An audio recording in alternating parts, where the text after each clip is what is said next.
समय समय पर एक मुद्दा काफी चर्चा में आ जाता है, वो है वोटिंग मशीन्स का।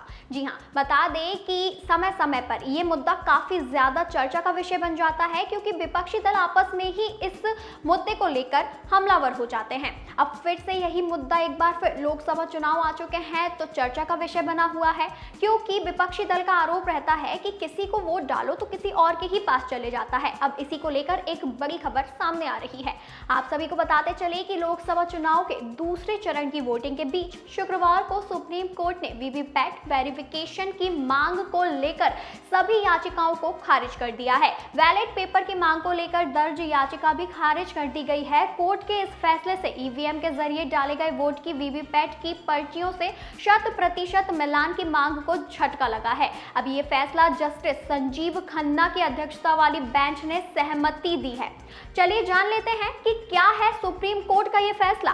बताते चले कि सुप्रीम कोर्ट ने अहम फैसले में साफ कर दिया है कि मतदान ईवीएम मशीन से ही होगा। ईवीएम वीवीपैट का 100% मिलान नहीं किया जाएगा।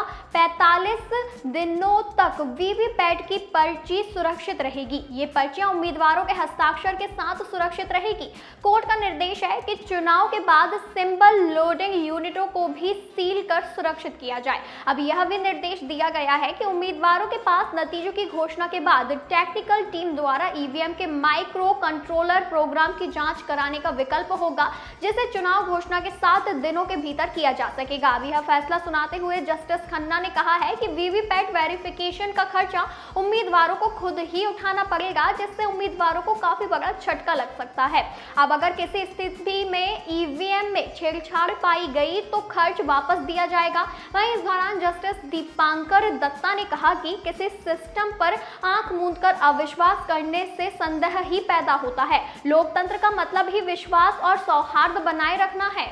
अब बताते चले कि मार्च 2023 में एसोसिएशन फॉर डेमोक्रेटिक रिफॉर्म्स ने 100% ईवीएम वोटों और वीवीपैट की पर्चियों का मिलान करने की मांग को लेकर याचिका दायर की थी। इसी पर सुप्रीम कोर्ट के जस्टिस संजीव खन्ना और जस्टिस दीपांकर दत्ता की बेंच ने फैसला दिया है। बताते चले कि मौजूदा समय में वीवीपैट वेरिफिकेशन के तहत लोकसभा क्षेत्र की प्रत्येक विधानसभा क्षेत्र के सिर्फ 5 मतदान केंद्रों के ईवीएम वोटों पर वीवीपैट पर्ची का मिलान किया जाता है। अब इस महीने की शुरुआत में सुप्रीम कोर्ट ने चुनाव में सिर्फ 5 रैंडमली रूप से चयनित ईवीएम को सत्यापित करने के बजाय सभी ईवीएम वोट और वीवीपैट पर्चियों की गिनती की मांग करने वाली याचिका पर ईसीआई को नोटिस जारी किया था। सुप्रीम कोर्ट के इस फैसले के बाद चुनाव आयोग ने प्रतिक्रिया दी है। चुनाव आयोग ने कहा है कि कोर्ट के इस फैसले के बाद अब किसी को शक नहीं करना चाहिए। वहीं अब पुराने सवाल खत्म हो जाने चाहिए। सवालों के वोटर के मन में शक होता है।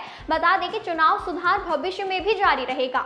अब अगर आपको कहीं ये समझ नहीं आ रहा है कि ये वीवीपैट आखिर क्या है, तो इसके बारे में भी मैं आपको कुछ जानकारी दे देती हूँ। बता देती हूँ कि भारत इलेक्ट्रॉनिक्स लिमिटेड यानी बीईएल और electronics corporation of India limited यानी ईसीआईएल ने 2013 में वीवीपैट यानी वोटर वेरीफाएबल पेपर ऑडिट ट्रेल मशीनें डिजाइन की थी। ये दोनों वही सरकारी कंपनियां हैं जो ईवीएम यानी इलेक्ट्रॉनिक वोटिंग मशीनें भी बनाती हैं।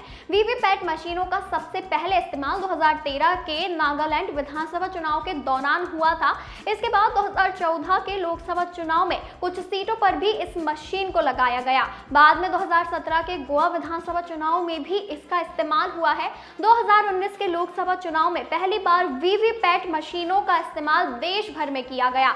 उस चुनाव में बता दें कि 17,03,000 से ज्यादा वीवीपैट मशीनों का इस्तेमाल किया गया था। वोटिंग प्रक्रिया में पारदर्शिता लाने के लिए वीवीपैट को लाया गया था। ये मशीन ईवीएम से कनेक्ट रहती है। जैसे ही वोटर वोट डालता है वैसे ही एक पर्ची निकलती है। इस पर्ची में उस कैंडिडेट का नाम और चुनाव चिन्ह होता है जिससे उसने वोट दिया होता है। वीवीपैट की स्क्रीन पर ये पर्ची 7 सेकंड तक दिखाई देती है। अब ऐसा इसलिए ताकि वोटर देख सके कि उसका वोट उसी उम्मीदवार को गया है। 7 सेकंड बाद ये पर्ची वीवीपैट के ड्रॉप बॉक्स में गिर जाती है। अब इसी के साथ यही एक मुद्दा था जो काफी ज्यादा सवालों में घिरा हुआ था, जिसे सुप्रीम कोर्ट ने अब खारिज कर दिया है।